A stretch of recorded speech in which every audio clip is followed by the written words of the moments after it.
This is a group of builders, contractors, and designers who are learning firsthand what it means to age in place.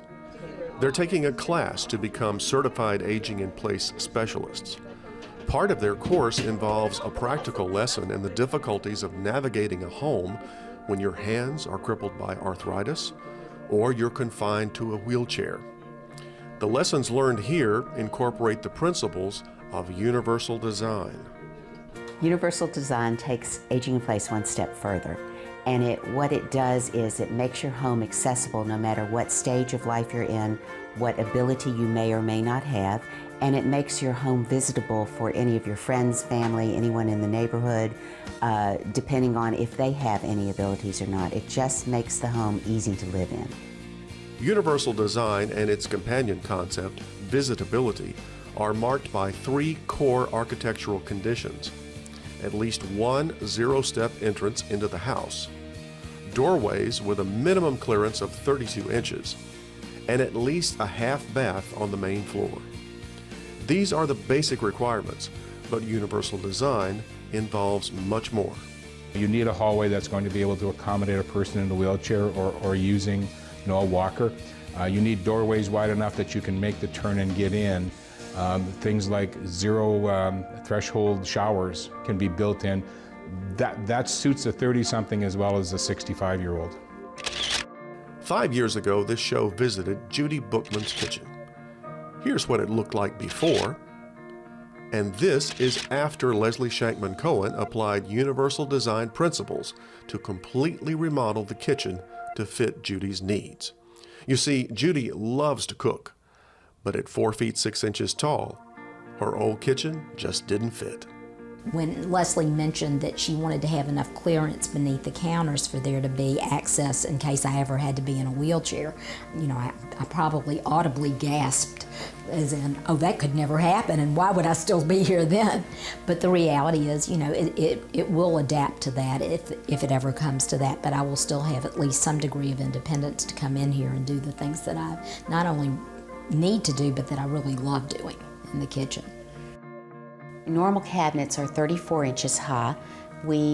Base cabinets. We lowered those cabinets to approximately 32 inches, and then I took the upper cabinets and lowered those proportionately so it's not out of proportion looks-wise for her to use. It also makes it easier for her to get to, and within those upper cabinets, we retrofitted those with pull-outs so she can reach up and pull the entire contents of the cabinet down to her level.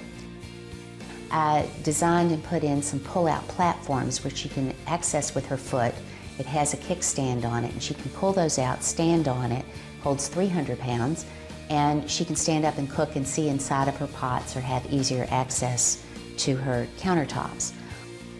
Every cabinet has a pull-out, roll-out shelf to it. Gives her easy access to things in the back. And then we have drawers with the dishes at a lower level so that she can reach dishes and isn't having to put things higher above her head.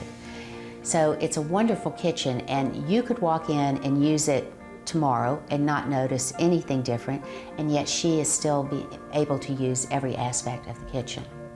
I actually went to a dinner at her house the other week, and she had one of her friends who was 6'3", I would imagine, and I have a picture of them side by side cooking in the kitchen. It's really cute. The modifications to Judy's kitchen are practical, elegant, and nearly invisible. But what does it cost to make universal design modifications?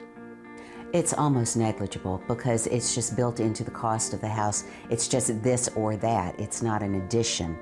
So to do it on the front end makes a lot more sense than to come back and do a retrofit. Of course, a retrofit's going to be a lot more, but if it adds 1 to 2% on the front end, it doesn't add much more to that in a build out. Perhaps the best way to measure cost is in the long term. What's great about doing universal design at the beginning is it may only add $200 to up to $2,000 to the cost of a home. Even if it's $2,000, that may sound like a lot, but when you consider that even a small ramp could cost $2,000, it's a bargain to do it at the beginning. And lots of localities are looking at making that mandatory for all new construction, that it be built to universal design standards. There are very few laws nationwide mandating construction codes that apply universal design principles. But Mary Claire Boris sees change coming. I do think that's something that's coming, and whether it's actually mandated fully by the government or it just becomes standard operating procedure by the construction industry, I think it's something that we're going to see. This is the Habitat for Humanity of Memphis model home.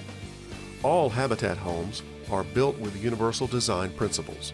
So every Habitat home is built to be what we call visitable. The basic parts of that are having one zero-step entrance. For most of our homes in the Uptown area, that is at the rear door.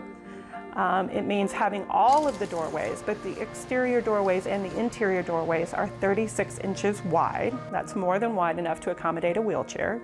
We always have a bedroom on the first floor if we're doing a two-story house, and we always have a bathroom on the first floor if it's a two-story house, and every home has a bathroom on the first floor that has at least a 5 by 5 foot turning radius for a wheelchair.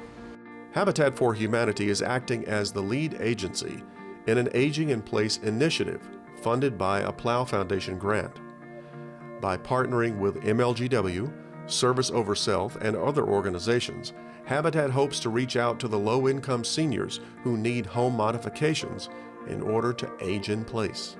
The Plow Foundation estimated that about 7,900 households containing a senior citizen need some kind of help with home repairs or physical accessibility in order for the senior to be able to age in place. And so out of that 7,900, our current grant allows for us to serve approximately 500. Habitat's offices have been flooded with phone calls about the program since March. With money enough to serve only 500 households, the effort may seem like a drop in the bucket. Over the last couple of years, the availability for home repairs and accessibility modifications has been extremely limited in the Memphis area. And so while 500 is a drop in a bucket, there are far more resources being directed towards this issue than ever before. And that takes us back to the CAPS class you saw at the beginning. 5 years ago in Memphis, there were only a handful of contractors and designers who even knew what aging in place and universal design was. Today, that has changed. When I got here, there was one CAP certified person in all of West Tennessee. By this time, in 2 weeks from now, we will have trained about 20. Leslie Shankman Cohen has seen considerable change in the local building industry and her clients over the last 5 years. I think we're starting to reach a tipping point in awareness.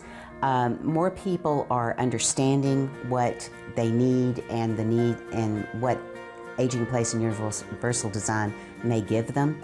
They may not know to ask for it still yet, but they're more open to the idea of some of those principles being used in their homes. These changes are arriving just in time for the boomer generation.